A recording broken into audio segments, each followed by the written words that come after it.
Scott, a quick question for you. Just for the heavyweight tournament, why did you guys decide to not have the belt on the line? Just a quick summation of that. Well, I think we've been over that over and over again, but the issue really was the 3 rounds against the 5 rounds, and to get all the commissions on the same page way in advance was a difficult thing. So at the end of the day, to have one fighter fight 5 rounds and everybody else fight 3, it just wasn't going to work. And you know what? This tournament can stand on its own. It's got the greatest heavyweights in the world, as you guys know. I think Cain is the missing guy, but you know what? This is going to be an amazing tournament, and it's a moment in time that we can put this together where all the fighters are under contract. So it's going to be a very special tournament, and I think it's going to be a milestone, something that's going to be historical for Strikeforce, for our league. So my suggestion is, look, I'm going to keep back and watch it and enjoy it. And you know what? I'm a fan as well as you guys. And so when this starts, I'm just going to sit back and I'm going to watch these great fights. I'm going to have a good time watching it. And when last year's Strikeforce, 2010 was a great year for us, and it was a building block year for us.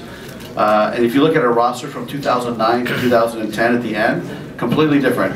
And then now in 2011 with this tournament, it's unbelievable. And I'm just so happy that we can put these fights together for you guys.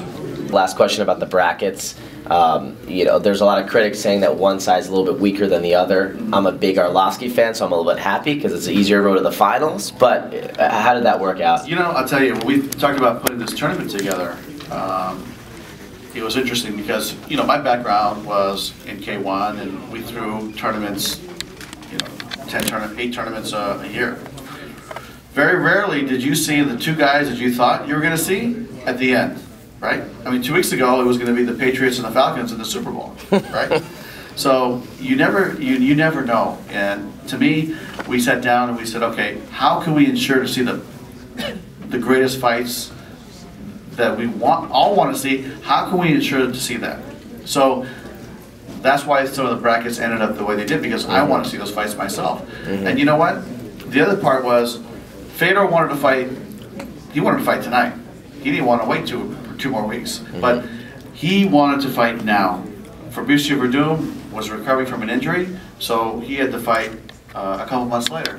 Alistair Overeem, when I was in Japan for New Year's Eve, he said to me, I want to fight in your tournament, but I want to fight Fabricio Werdum first, because I want to avenge that loss. I want to knock him out. So I called Fabricio's, Richard Wilder, and I said, Richard, Alistair was asking to fight Fabricio. Fabricio said, what did he say? He said, is Fabricio here? Did he leave?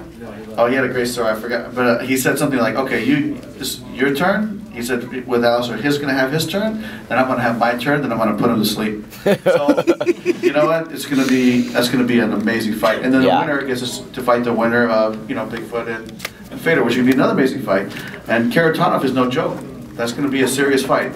So timing and matchups were based on us wanting to see the best fights to guarantee the fans to see that, or the best we could guarantee.